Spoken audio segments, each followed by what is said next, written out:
Halo, kembali lagi dengan saya Leli Amalia Herianto dari Kantor Pertanahan Kabupaten Poso. Pada kesempatan ini, saya akan memaparkan tentang tugas individu 2 agenda ketiga, pelatihan dasar CPNS Kementerian Agraria dan Tata Ruang BPN tahun 2021. Pada tugas kedua agenda ketiga ini, kami disuruh menganalisa isu aktual di instansi unit kerja. Isu aktual tersebut terkait agenda 3 yakni manajemen ASN, whole of government, and pelayanan publik.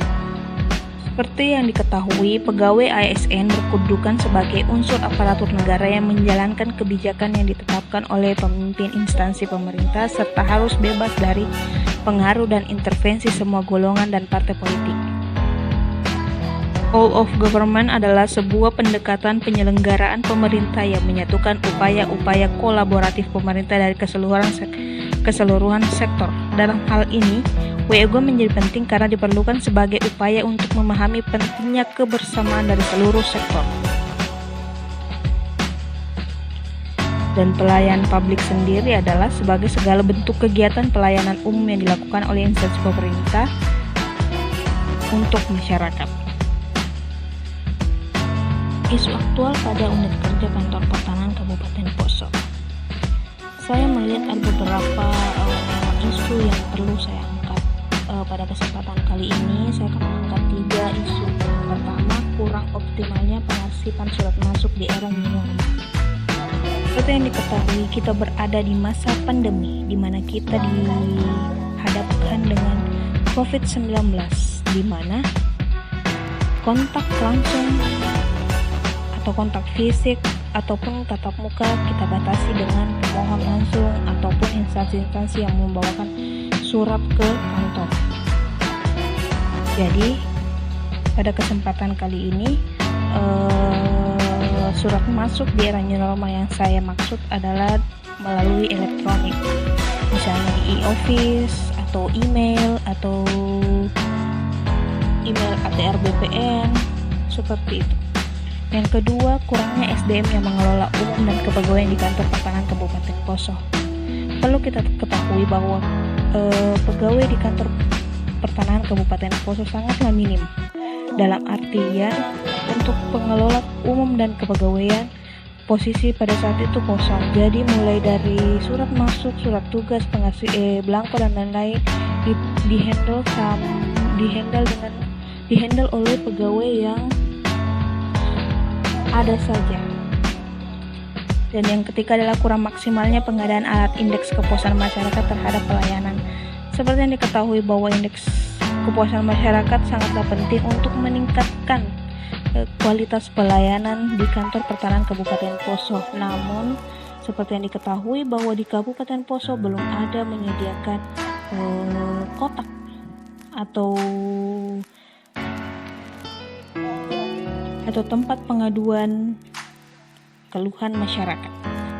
Nah, untuk lebih mendetailnya lagi, saya menggunakan teknik tapisan isu USG untuk menganalisis seberapa penting isu-isu ini untuk diangkat. Isu pertama, saya melihat bahwa urgensinya 5, di mana interval penentuan prioritasnya adalah sangat mendesak, gawat, dan dampak. Seriousness-nya juga 5, karena menurut saya itu sangat mendesak, growth-nya juga 5. Kurangnya SDM yang mengelola. Isu kedua, kurangnya SDM yang mengelola umum dan kepegawaian. Urgensinya itu pun sangat mendesak, sangat mendesak. Seriusnya mendesak dan gawat, dampak. Growth-nya juga mendesak. Sedangkan isu ketiga, kurang maksimalnya pengadaan alat indeks itu urgensinya sangat mendesak. Seriousness-nya cukup mendesak dan growth-nya mendesak. Jadi pada teknik tapisan isu USG ini saya akan membahas isu pertama di mana total nilainya mencapai 15. Penyebab kurang optimalnya pengasipan surat masuk di era nyaman ada 4 yang saya. Yang pertama, kurangnya maksimal penggunaan sarana dan prasarana. Dalam artian sarana dan prasarana adalah laptop. Misalnya laptop mahala.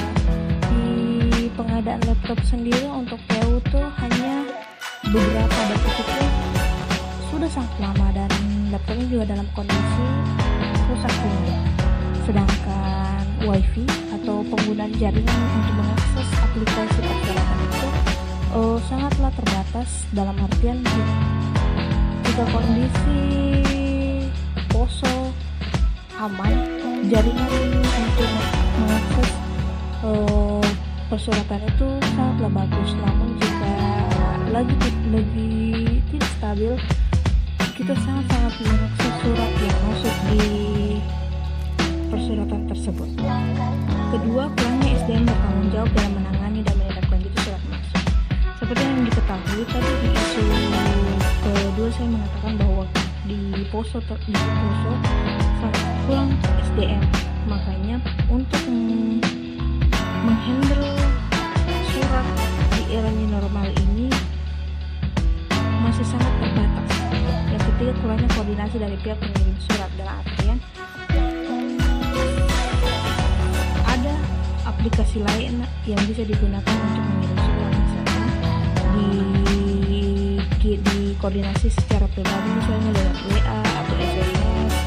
Namun hal itu kurang terjadi karena kurangnya perhatian dari pengirim surat. Yang keempat adalah banyaknya aplikasi persuratan yang digunakan. Seperti yang diketahui, pada tahun ini kita di kantor Kementerian Agraria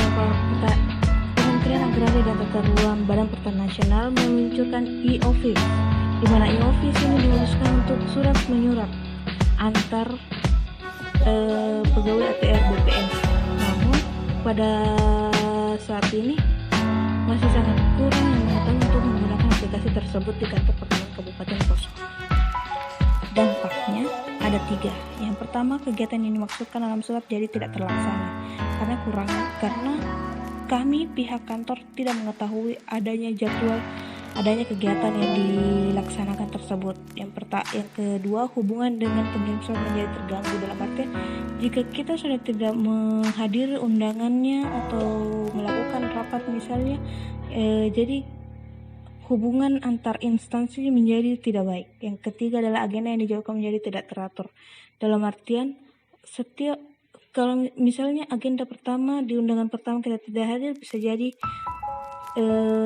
diundur menjadi agenda kedua karena kurang maksimalnya pengadaan SDM yang hadir pada saat rapat tersebut.